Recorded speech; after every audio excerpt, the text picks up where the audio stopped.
भक्तगणों, आज शिवपुराण सतरुद्र संहिता में शिवजी की अष्टमूर्तियों का तथा अर्धनारी नर रूप का सविस्तार वर्णन की कथा कहूँगा। आप इसको ध्यानपूर्वक सुने और इस चैनल को लाइक सब्सक्राइब जरूर करें। कथा सुनिए। नंदीश्वर जी कहते हैं, ऐश्वर्यशाली मुनि, अब तुम महेश्वर के उन श्रेष्ठ अवतारों का वर्णन श्रवण करो जो लोक में सबके संपूर्ण कार्य को पूर्ण करने वाले अतएव सुखदाता है। तात यह जगत उन परमेश्वर शंभु की 8 मूर्तियों का स्वरूप ही है। जैसे सूत में मणियां पिरोई रहती हैं, उसी तरह यह विश्व उन 8 मूर्तियों में व्याप्त होकर स्थित है। वे प्रसिद्ध 8 मूर्तियां ये हैं: सर्वभव, रुद्र, उग्र, भीम, पशुपति, ईशान और महादेव। शिवजी के इन सर्व आदि 8 मूर्तियों द्वारा पृथ्वी, जल, अग्नि, वायु, आकाश, क्षेत्र, सूर्य और चंद्रमा अधिष्ठित हैं। शास्त्र का ऐसा निश्चय है कि कल्याणकर्ता महेश्वर का विश्वमरात्मक रूप ही चराचर विश्व को धारण किए हुए है। परमात्मा शिव का सलिलात्मक रूप जो समस्त जगत को जीवन प्रदान करने वाला है, भव नाम से कहा जाता है। जो जगत के बाहर भीतर वर्तमान है और स्वयं ही विश्व का भरण पोषण करता तथा ईश्वरान्वित होता है। उग्र रूपधारी प्रभु के उस रूप को सत्पुरुष उग्र कहते हैं। महादेव का जो सबको अवकाश देने वाला सर्वव्यापी आकाशात्मक रूप है, उसे भीम कहते हैं। वह भूत वृत्त का भेदक है। जो रूप समस्त आत्माओं का अधिष्ठान, संपूर्ण क्षेत्रों में निवास करने वाला तथा जीवों के भव पास का छेदक है, उसे पशुपति का रूप समझना चाहिए। महेश्वर का संपूर्ण जगत को प्रकाशित करने वाला जो सूर्य नामक रूप है, उससे ईशान कहते हैं। वह भूलोक में भ्रमण करता है। अमृतमयी रश्मियों वाला जो चंद्रमा संपूर्ण विश्व को आह्लादित करता है, शिव का वह रूप महादेव नाम से पुकारा जाता है। आत्मा परमात्मा शिव का 8वां रूप है। यह मूर्ति अन्य मूर्तियों की व्यापिका है, इसीलिए सारा विश्व शिवमय है। जिस प्रकार वृक्ष के मूल को सींचने से उसकी शाखाएं पुष्पित हो जाती हैं, उसी तरह शिव का पूजन करने से शिव स्वरूप विश्व परिपुष्ट होता है। जैसे इस लोक में पुत्र पौत्र आदि को प्रश्न देखकर पिता हर्षित होता है, उसी तरह विश्व को भली भांति हर्षित देखकर शंकर को आनंद मिलता है। इसीलिए यदि कोई किसी भी देहधारी को कष्ट देता है तो निसंदेह मानो उसने अष्टमूर्ति शिव का ही अनिष्ट किया है। संतन कुमार जी, इस प्रकार भगवान शिव अपनी 8 मूर्तियों द्वारा समस्त विश्व को अधिष्ठित करके विराजमान है।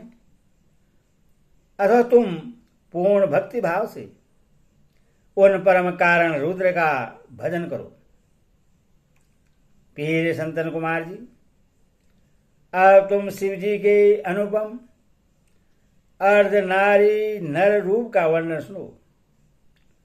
महाप्राग वह रूप ब्रह्मा की कामनाओं को पूर्ण करने वाला है। सृष्टि के आदि में जब सृष्टिकर्ता ब्रह्मा द्वारा रची हुई सारी प्रजाएं विस्तार को नहीं प्राप्त हुई, तब ब्रह्मा उस दुख से दुखी हो चिंताकुल हो गए। उसी समय यह आकाशवाणी हुई, ब्राह्मण, अब मैथुनी सृष्टि की रचना करो। उस व्योम वाणी को सुनकर ब्रह्मा ने मैथुनी सृष्टि उत्पन्न करने का विचार किया, परंतु इससे पहले नारियों का कुल इस स्थान से प्रकट ही नहीं हुआ था। इसीलिए पदयोनि ब्रह्मा मैथुनी सृष्टि रचने में समर्थ न हो सके। जब वे यो विचार कर कि शंभु की कृपा से बिना मैथुनी प्रजा उत्पन्न नहीं हो सकती, तब करने को उद्धत हुए। उस समय ब्रह्मा पराशक्ति शिवा सहित परमेश्वर शिव का प्रेम पूर्वक हृदय में ध्यान करके घोर तप करने लगे। तदंतर तब अनुष्ठान में लगे हुए ब्रह्मा के उस तीव्र तप से थोड़े ही समय में शिव जी प्रसन्न हो गए। तब वे कष्टहारी शंकर पूर्ण सच्चिदानंद की कामदा मूर्ति में प्रविष्ट होकर अर्धनारीश्वर के रूप में ब्रह्मा के निकट प्रकट हो गए। उन देवादिदेव शंकर को पराशक्ति शिवा के साथ आया हुआ देख ब्रह्मा ने दंड की भांति भूमि पर लेटकर उन्हें प्रणाम किया और फिर वे हाथ जोड़कर स्तुति करने लगे। तब विश्वकर्ता देवादिदेव महादेव महेश्वर परम प्रसन्न होकर ब्रह्मा से मेघ की सी गंभीर वाणी में बोले। ईश्वर ने कहा, महाभाग वत्स, मेरे प्यारे पुत्र पितामह, मुझे तुम्हारा सारा मनोरथ पूर्णतः ज्ञात हो गया है। तुमने जो इस समय प्रजाओं की वृद्धि के लिए घोर तप किया है, तुम्हारी उस तप से मैं प्रसन्न हो गया हूं और तुम्हें तुम्हारा अभिष्ट प्रदान करूंगा। यो स्वभाव से मधुर तथा परम उदार वचन कहकर शिवजी ने अपने शरीर के अर्धभाग से शिवा देवी को पृथक कर दिया। तब शिव से पृथक होकर प्रकट हुई उन परमा शक्ति को देखकर ब्रह्मा भी नम्र भाव से प्रणाम करके उनसे प्रार्थना करने लगे। ब्रह्मा ने कहा, शिवे, सृष्टि के प्रारंभ में तुम्हारी पति देवादिदेव परमात्मा शंभु ने मेरी सृष्टि की थी और मेरे द्वारा सारी प्रजाओं की रचना की थी। शिवे, तब मैंने देवता आदि समस्त प्रजाओं की मानसिक सृष्टि की, परंतु बारंबार रचना करने पर भी उनकी वृद्धि नहीं हो रही है। अतः मैं स्त्री पुरुष के समागम से उत्पन्न होने वाली सृष्टि का निर्माण करके अपनी सारी प्रजाओं की वृद्धि करना चाहता हूं, किंतु अभी तक तुमसे अक्षय नारी कुल का पार्कट नहीं हुआ है। इस कारण नारी कुल की सृष्टि करना मेरी शक्ति के बाहर है, जो कि सारी शक्तियों का उद्गम स्थान तुम ही हो।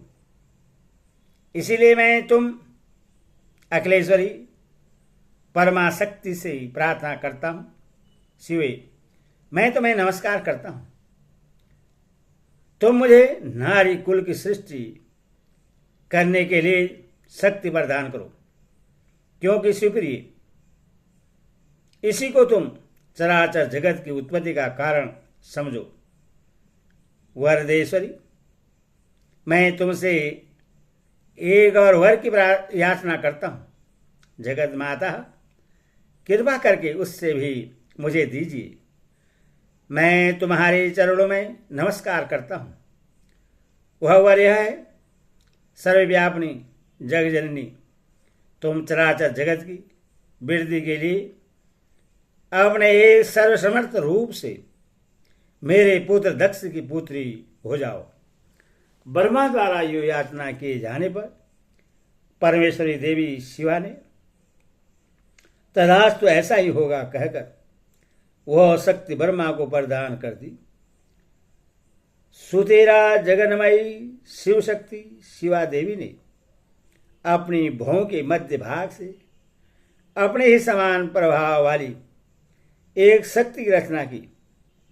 उस शक्ति को देखकर देवश्रेष्ठ भगवान शंकर, जो लीलाकारी, कष्टहारी और कृपा के सागर हैं, हंसते हुए जगदम्बिका से बोले।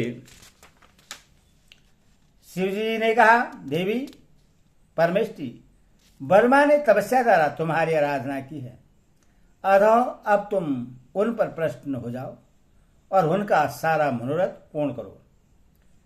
तब शिवा देवी ने परमेश्वर शिव की उस आज्ञा को सिर झुकाकर ग्रहण किया और ब्रह्मा के कथनानुसार दक्ष की पुत्री होना स्वीकार कर लिया।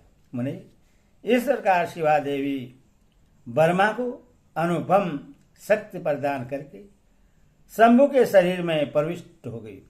तत्पश्चात भगवान शंकर भी तुरंत ही अंतर्ध्यान हो गए। तभी से इस लोक में स्त्री भाग की कल्पना हुई और मैथिली सृष्टि चल पड़ी। इससे ब्रह्मा को महान आनंद प्राप्त हुआ। तात, इस प्रकार मैंने तुमसे शिवजी की महान अनुपम अर्धनारी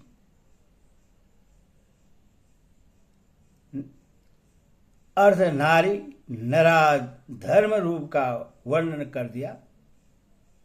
यह सत्पुरुषों के लिए मंगलदायक है। ओम नमः शिवाय।